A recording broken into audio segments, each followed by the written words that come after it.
পাউরুটি দিয়ে বানানো এই মালাই রোলটা খেতে এতটা বেশি মজার হয়ে থাকে, কারণ এটা এত বেশি ক্রিমি আর এত বেশি সফট যে ছোট বড় সবাই খুব বেশি পছন্দ করে খাবে।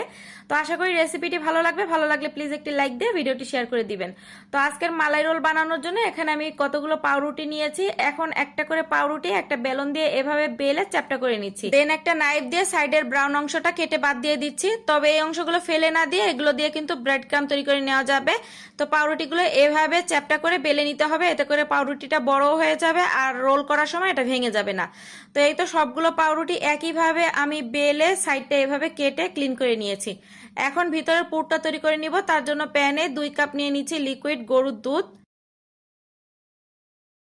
1/4 কাপ দিয়ে দিচ্ছি চালের গুঁড়া, 1/4 কাপ দিয়ে দিচ্ছি পাউডার মিল্ক, আর 1/4 কাপ দিয়ে দিচ্ছি চিনি। তবে চিনিটা আপনারা কে কেমন খেতে পছন্দ করেন সেটা বুঝে শুনে অ্যাড করবেন। একটা এলাচের মুখ ফাটিয়ে দিয়েছি। প্রথমে খুব ভালো করে নেড়েচেড়ে মিশিয়ে নিয়ে দেন চুলাটা জ্বালিয়ে দিয়েছি। এখন এটা ঘন হয়ে আসা পর্যন্ত জাল করে নিব। তো এই তো এটা জাল করা হয়ে গিয়েছে। এরকম থিকনেস আসার পরে চুলাটা বন্ধ করে দিব, কারণ ঠান্ডা হওয়ার পরে এটা কিন্তু আরো বেশি ঘন হয়ে যাবে। এখন মালাই তৈরি করে নিব। তার জন্য একটা প্যানে এখানে আমি 2 কাপ নিয়ে নিচ্ছি লিকুইড দুধ। তবে এই দুধটা কিন্তু আগে থেকে জাল করে আমি ঘন করে নিয়েছি। তো সেটা হয়তো আপনারা দেখেই বুঝতে পেরেছেন। এখানে 1 লিটার দুধ জাল করে আমি 1/2 লিটার করে নিয়েছি। আর এখন দিয়ে দিচ্ছি কনডেন্স মিল্ক। এখানে 1/3 কাপ কনডেন্স মিল্ক দিয়েছি।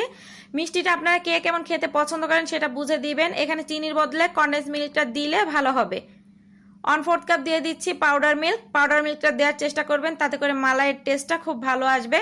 তো এখন নেড়ে চেড়ে খুব ভালো করে এটা জাল করে নিব। যেহেতু দুধটা আগে থেকে জাল করে ঘন করে নেওয়া, তাই এখন আর খুব বেশি জাল করে এটা ঘন করার কোনো প্রয়োজন নেই। শুধুমাত্র 2 থেকে 3টা বলক আসলে চুলাটা বন্ধ করে দিচ্ছি। এখন একটা করে পাউরুটির স্লাইস নিয়ে নিচ্ছি। আর এই তো আগে থেকে যে পুরটা তৈরি করে রেখেছিলাম, এটা দেখেন আগে থেকে কতটা ঘন হয়ে এসেছে। এখন এখান থেকে বেশ কিছুটা পুর এই পাউরুটির ভিতরে দিয়ে দিচ্ছি। আমার আজকের এই রেসিপিটি আপনারা কে কোন এলাকা থেকে দেখতেছেন চাইলে কমেন্টস করে জানাতে পারেন, যাতে পরবর্তীতে আমি আপনাদেরকে ধন্যবাদ জানাতে পারি। তো এখন এই পাউরুটিগুলো এভাবে আমি রোল করে নিব। তো দেখতেই পাচ্ছেন রোলগুলো কিন্তু তৈরি হয়ে গিয়েছে। সবগুলো রোল একইভাবে বানিয়ে নিয়েছি।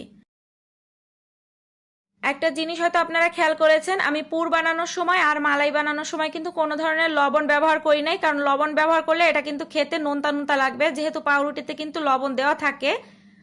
তো এই তো আগে থেকে বানানো এখন সেই মালাইটা এরপরে দিয়ে দিচ্ছি। মালাইটা কিন্তু হালকা গরম থাকবে, এই অবস্থাতে দিতে হবে, পুরোপুরি গরম কিন্তু দেওয়া যাবে না। এখন উপর থেকে কয়েকটা কাঠবাদাম এভাবে দিয়ে দিচ্ছি। কাঠবাদামগুলো মাঝখান থেকে অর্ধেক করে নিয়েছি। এটা জাস্ট ডেকোরেশনের জন্য দিয়েছি, দেখতে ভালো লাগবে এজন্য। তবে টোটালি অপশনাল, আপনারা না চাইলে কিন্তু এটা স্কিপ করতে পারেন। তো আশা করি আমার আজকের এই মালাই রোল রেসিপিটি আপনাদের কাছে ভালো লেগেছে। ভালো লেগে থাকলে প্লিজ একটা লাইক দিয়ে ভিডিওটি শেয়ার করে দিবেন। আর খুব বেশি ভালো লেগে থাকলে আমার পেজটি ফলো করে আমার পাশে থেকে যাবেন।